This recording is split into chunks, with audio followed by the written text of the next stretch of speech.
Au chapitre économique, les derniers chiffres du chômage viennent de nous parvenir. Baisse de 1,3% des demandeurs d'emploi de catégorie A, c'est-à-dire sans aucune activité. C'est une diminution significative puisque cela représente 50 600 inscrits en moins. La baisse est d'ailleurs plus forte chez les jeunes. À ce propos, de nombreux jobs d'été restent à pourvoir. Il y a 2 fois plus d'offres qu'en 2019. Maëva Damois, Kylian Lebouquin et notre bureau à Montpellier. Ses gestes sont encore timides, mais Alix Moulin est bien entouré pour ses débuts derrière le bar. Là, tu mets un tout petit peu de cassonade pour le monter.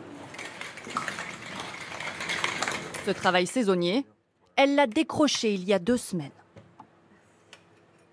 D'habitude, c'était, on va dire, peut-être plus avril, juin, début juin. En général, je trouvais mes jobs, en général, le contrat, voilà, je faisais mes entretiens vers cette période-là et je savais que j'avais un job pour l'été. Là, c'est vrai que jusqu'au dernier moment, je pensais que j'avais potentiellement pas de job. Pour l'instant, cette étudiante parisienne a gagné 600 € qu'elle compte dépenser dans un voyage.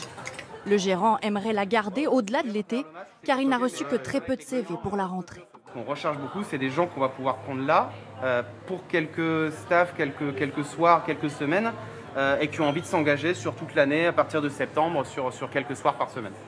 Des postes à pourvoir, mais plutôt des missions courtes cet été.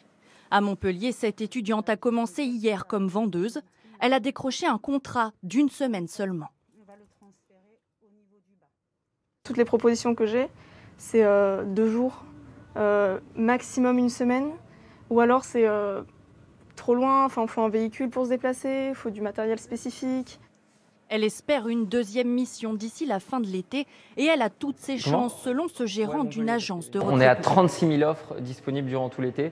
Ce qu'on constate, c'est 3 fois plus d'offres que l'année dernière à la même époque, sur la même période, c'est-à-dire job d'été.